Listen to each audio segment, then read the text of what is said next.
Ketika mendengar suku anak dalam atau SAD, mungkin bayangan yang muncul adalah sekelompok orang rimba yang tinggal di dalam hutan terasing dari peradaban. Tapi, lain dari hal itu, SAD sendiri merupakan bagian dari warga negara Indonesia yang patut diperjuangkan segala hak, pengakuan, dan perlindungan atas ruang hidupnya. SAD adalah masyarakat yang bergantung dengan alam sebagai sumber penghidupan. Penghormatannya terhadap alam menimbulkan harmonisasi antara upaya pemenuhan kebutuhan sehari-hari dengan keberlanjutan lingkungan. Negara menyadari bahwa salah satu indikator dari pertumbuhan ekonomi adalah besarnya nilai investasi yang berkaitan dengan sumber-sumber kekayaan alam yang dimanfaatkan oleh pemilik modal demi kemakmuran dan kesejahteraan rakyat. Sumber-sumber kekayaan alam di Indonesia yang dikelola pemilik modal pun sering berpotensi menimbulkan konflik antara masyarakat setempat yang lebih dulu mendiami daerah tersebut. Seperti konflik tanah yang dialami oleh SAD 113, muncul karena adanya persetujuan pelepasan kawasan hutan seluas 27.150 hektar. Konflik pun mulai mengalir pasca diterbitkannya HGU untuk PT BSU sejak tahun 1987 silam. Artinya, konflik itu sudah berjalan selama 35 tahun.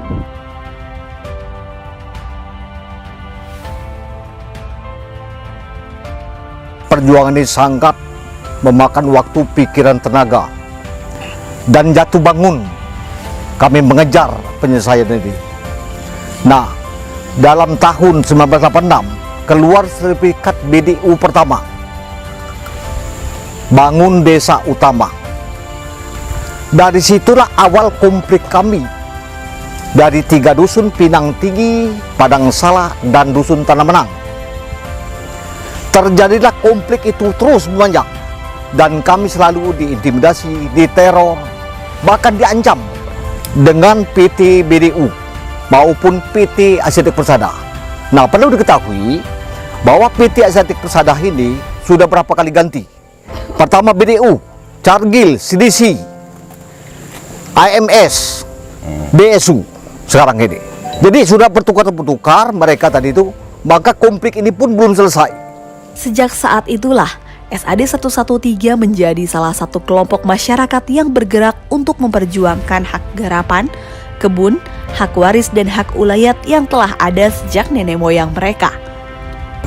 Ado dari Datuk Manyal, ya ado di Muaro Jambi, ado juga anak cucu Datuk Manyal di Batanghari. Itu saya jalani selama 35 tahun, bahwa hak-hak kita sebelum HGU PT Bangun Desa Utama terdiri, apakah itu dibiarkan menurut hukum adat maupun hukum negara. Kalau kita merasa punya hak, marilah kita tuntut hak kita. Itu dasarnya, karena makam pekuburan itu HGU kita, aku bilang, bapak-bapak, ibu-ibu, dulur-dulur, bukannya HGU perusahaan. Karena tidak mungkin aku bilang hak kita itu bisa hilang dengan dasar hukum yang didirikan oleh negara. Negara memang mendirikan hukum, itu tidak salah aku bilang. Tapi hak kita sebelum adanya beku dunia, kalau sudah ada di situ, masa tidak kita tuntut, aku bilang. Kalau kita tidak nuntut, aku bilang tidak akan dapat. Kemudian kita, aku bilang, menyerahkan hak kita ini kepada BPN Batanghari, provinsi, pusat. Yang jelas kami selaku pihak pemerintah tentunya membantu pihak masyarakat. Nah, perjuangan mereka pun tentunya kami mengadakan rapat untuk membuktikan keabsahan mereka. Jadi memang benar-benar kami dibantu juga oleh BPN selaku yang membidang yang tim teknis. Memang harus kami perjuangkan dan juga tidak merugikan pihak investor. Jadi di dalam perjuangan mereka terbukti bahwa mereka memang ada hak mereka yang dituntut mereka. Perjuangan panjang SAD 113 untuk mendapatkan kembali haknya terwujud sudah. Konflik SAD 113 dengan PT BSU pun berakhir harmonis.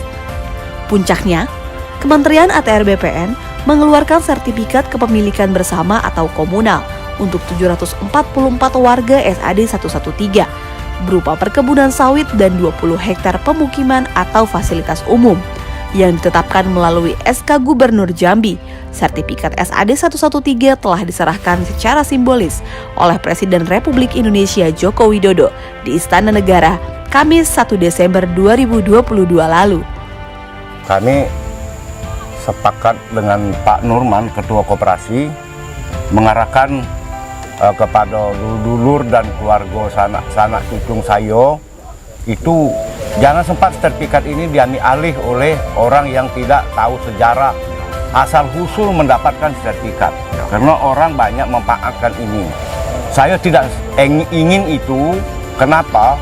Sangat sulit mendapatkan sertifikat kalau kita diintimidasi dengan politik-politik yang tidak jelas sehingga merugi ke diri kita sendiri.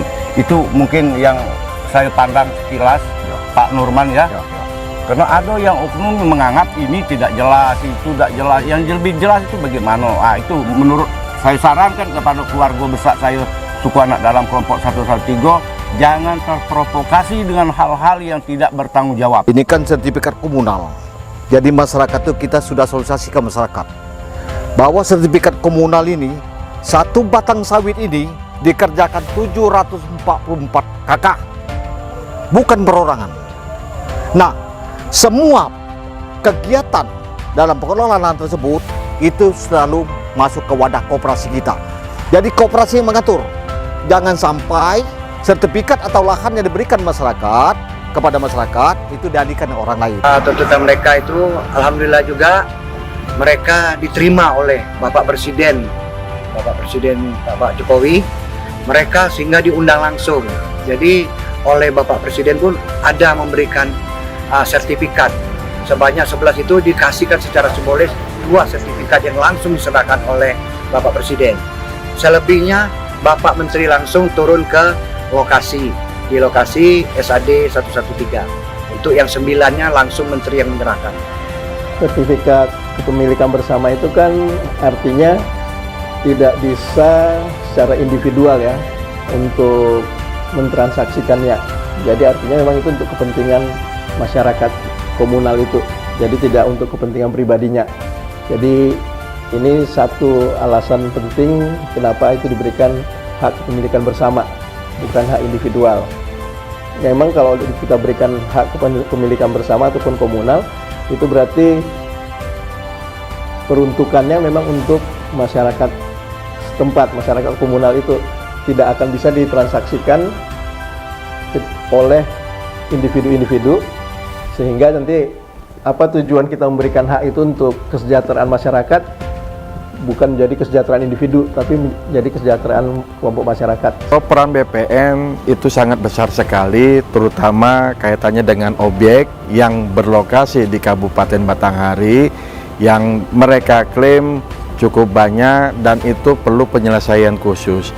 Karena kalau dinilai dari upaya yang sudah dilakukan, mungkin kantor Batanghari itu perlu menindaklanjuti sampai dengan pengukuran pemetaan yang ada di lokasi Kabupaten Batanghari. Dari sinilah nanti kita sampaikan kepada pihak Kanwil maupun kementerian bahwasannya terkait dengan rencana area lokasi itu sudah ada di Kabupaten Batanghari. Dalam rangka penyelesaian konflik, kami selalu bersama-sama mengadakan rapat baik di Kabupaten Batanghari maupun di kantor wilayah Provinsi Jambi maupun di kantor Gubernur Provinsi Jambi. Intinya semua itu dimaksudkan dalam rangka upaya penyelesaian konflik masyarakat SAD dengan perusahaan PT BSU. Kita sadar betul bahwa konflik pertanahan di Provinsi Jambi ini termasuk kategori tinggi. Salah satu yang ditangani oleh pemerintah provinsi beserta Forkompimda dan seluruh komponen itu adalah kasus antara PT BSU dengan SAD Suku Anak Dalam 113. Perjalanan kasusnya cukup panjang sebetulnya, sudah puluhan tahun kasus ini tidak selesai-selesai. Alhamdulillah dengan kerjasama yang cukup baik antara pemerintah daerah, pemerintah kabupaten, kemudian pemerintah provinsi dan juga pemerintah pusat, didukung oleh Forkompimda Provinsi Jambi. Alhamdulillah kasus ini berhasil diselesaikan dengan baik, di mana para pihak juga bisa menerima penyelesaian dengan cara musyawarah mufakat. Penyelesaian konflik penting dilakukan karena menyangkut dengan kepentingan masyarakat umum. Sebab itu, penting menggunakan pendekatan-pendekatan dan upaya yang strategis dan sistematis agar penyelesaian konflik dapat berjalan dengan baik, seperti yang telah dilakukan Kementerian ATR BPN bersama dengan seluruh pihak seperti pemerintah pusat, pemerintah daerah, Forkopimda, aparat penegak hukum, dan badan peradilan dalam menyelesaikan konflik SAD 113. Penyelesaian konflik SAD 113 ini diharapkan dapat menjadi role model dalam menyelesaikan masalah serupa yang terjadi di Indonesia yang akan dibahas lebih lanjut dalam pertemuan gugus tugas reforma agraria atau GTRA Summit 2023. Mari berkolaborasi.